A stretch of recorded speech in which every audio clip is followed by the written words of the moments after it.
Hello guys, welcome to quantum mechanics. Today we are actually deriving the time-independent Schrodinger equation. You know what I'm saying? I mean, you are bound to encounter Schrodinger, in almost everywhere you go, in the subject of quantum mechanics. As you can see, this is the equation here. So this is a step-by-step derivation of the equation. All right, I'll be using the Broglie's relation and the classical non-dispersive wave equation and a wave function which is in terms of two variables. So let's just dive right into it. The first thing we're going to do, we're going to substitute equation 2 in equation 1.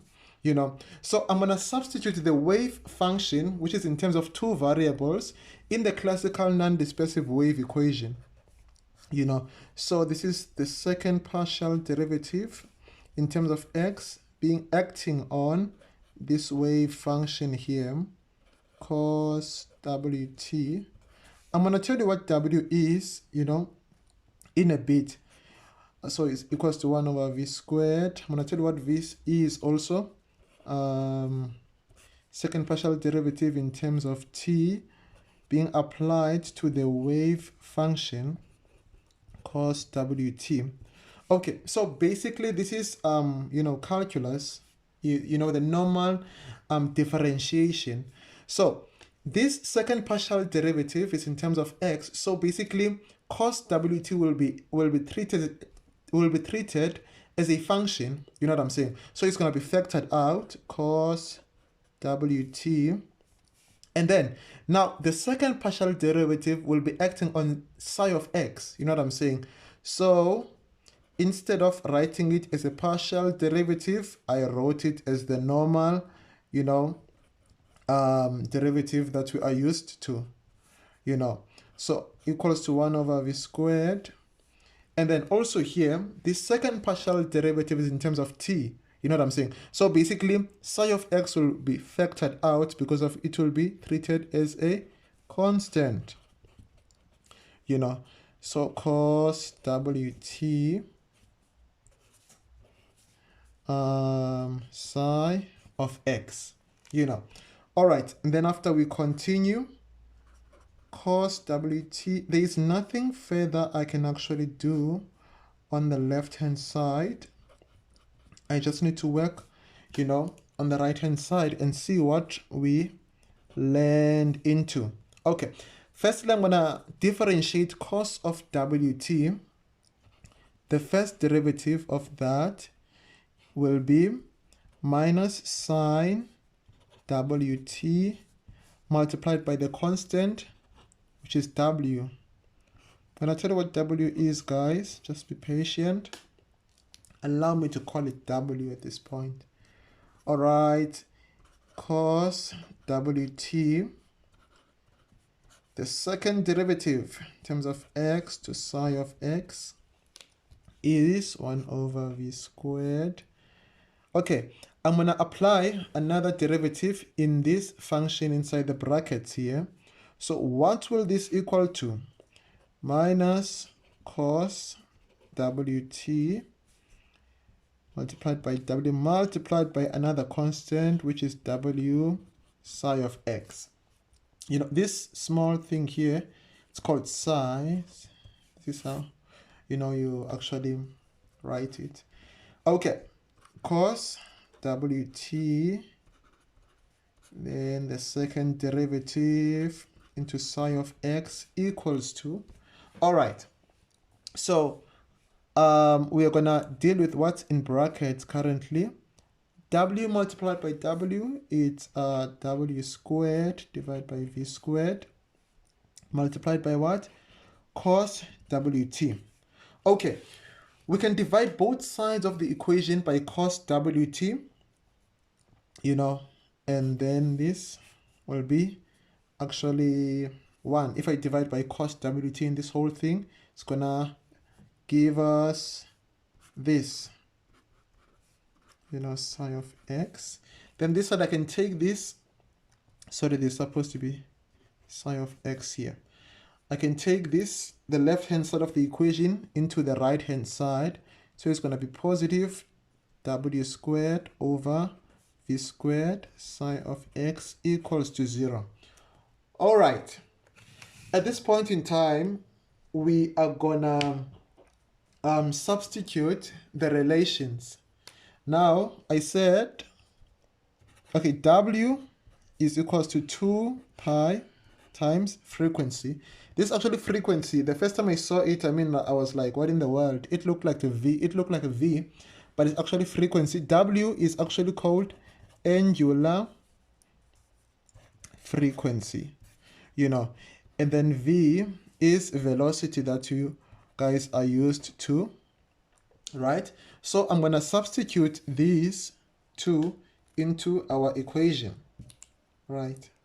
So we continue. I trust you guys can see what I'm doing. E of x squared psi of x plus, what is W? I mean, it's angular frequency, 2 pi times frequency all squared divided by the wavelength multiplied by the frequency, again all squared. Don't forget psi of x there. All right, okay, then after we can simplify this further to be comfortable, you know, dx squared psi of x plus, it's going to be 4 pi squared times the frequency squared divided by the wavelength squared frequency squared. I know my frequency might look like a V, but please bear with me. Okay, at this point in time, as you can see, the frequencies there will actually divide each other. So we'll be left with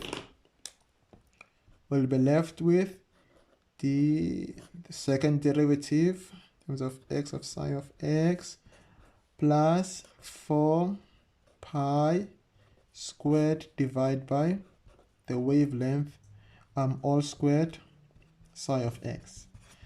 All right. At this point in time, we owe de Broglie a huge thank you, you know, because he successfully related wavelength and momentum. You know what I'm saying? So we're going to substitute de Broglie's relation, you know, in this equation, right? By the way, this is Planck's constant, the H you are seeing there. You know, nothing life-threatening about that.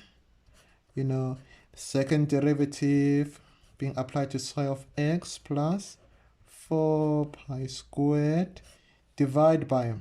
Now we're going to substitute de Broglie's relation here. The Planck's constant divided by momentum all squared, right? And then obviously we're going to simplify to a point where we are comfortable, right? So it's second derivative of x being applied to psi of x plus 4 pi squared p squared divided by h squared times psi of x. Okay, I squared de Broglie's relation below, and then after, this is what it resulted into, you know. So, okay guys, at this point in time, we are gonna go back to, I'm gonna write down an equation that you guys are used to from high school.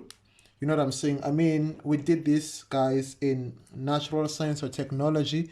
You know what I'm saying? The total energy equation.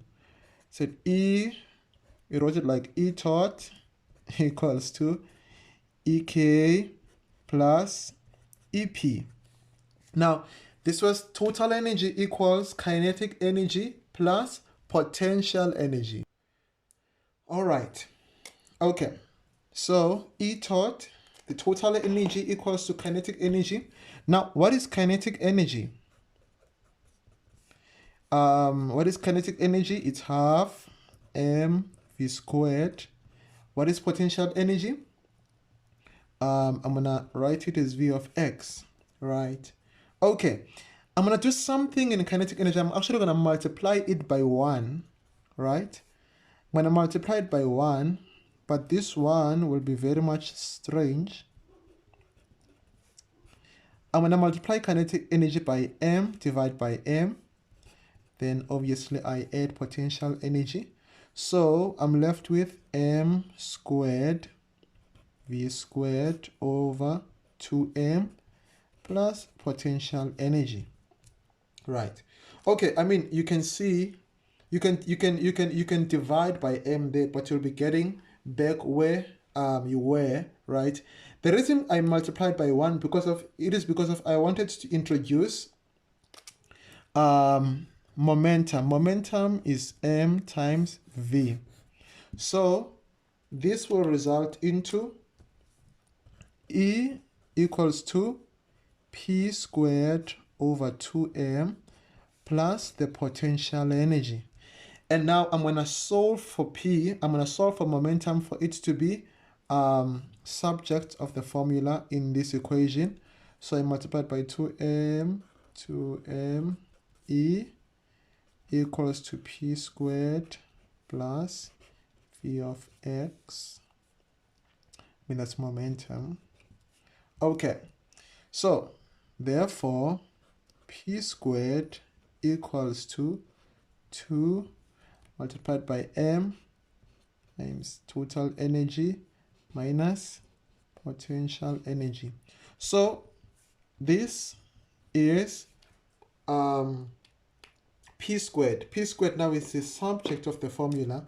Now if we look in this equation, let's call it 3 stars. Right. Okay. Now at this point in time, I'm going to substitute p squared into this equation. So I trust you guys can see what I'm doing. So second derivative in terms of x applied to psi of x plus 4 pi squared multiplied by 2m e minus v of x divided by Planck's constant squared multiplied by psi of x equals to 0. Right? All right. Looking here, okay, it's obviously the second derivative into psi of x plus, this is going to be 8 pi squared multiplied by m divided by Planck's constant squared multiplied by E. Remember, the E is the total energy, right? So we're getting closer to the time-independent Schrodinger equation. And so at this point in time, we're going to substitute the Planck's constant. We're going to substitute it too with this equation. Right? So H equals to 2 pi this bar. Okay. So we are almost there, guys. Just hang in there. Second derivative x squared of x plus 8 pi squared multiplied by m over, okay, I'm going to substitute 2 pi times the Planck's constant there. So it's going to be, if I square this, it's going to be 4 pi squared and this squared. Okay. I mean, multiplied by the total energy. That's the potential energy. Psi of x equals to 0. Okay. We know that psi of x plus. Okay. So it's going to be 2. The pi squareds will divide each other. 2m divided by Planck's constant, then E minus the potential energy times the psi of x equals to 0. Okay, I'm sure some of you can see where we are. You know, we have arrived. We have arrived. So I'm going to multiply this whole equation by this. 2m. Okay, this is nothing life-threatening. I'm just multiplying by the reciprocal of this so that we can get it to the form where we want it to, that we want the equation to align to. So this is gonna equals to this, over 2m, second derivative of x being multiplied by the psi of x, plus so this multiplied by its reciprocal is gonna be will be 1, so it's gonna be E minus potential energy psi of x. Okay, this is still applying. All right, so we're gonna take this the other side, so it's gonna be minus 2m second derivative of x psi of x plus potential energy. We're also gonna take it the other side of the equal sign. It's gonna be potential energy times psi of x equals to the total energy multiplied by psi of x. We have arrived. Can you believe it? The notorious Schrodinger equation. That is it. So we are done with our derivation. Just in the comments below, just for interest's sake, can you guys tell me what is A, what is B, and what is C? There's something interesting about this equation, and let's just see who gets it in the comments below as to what exactly is A, B, and C. So this was the derivation of the time-independent Schrodinger equation, and thank you for watching. Stay cool.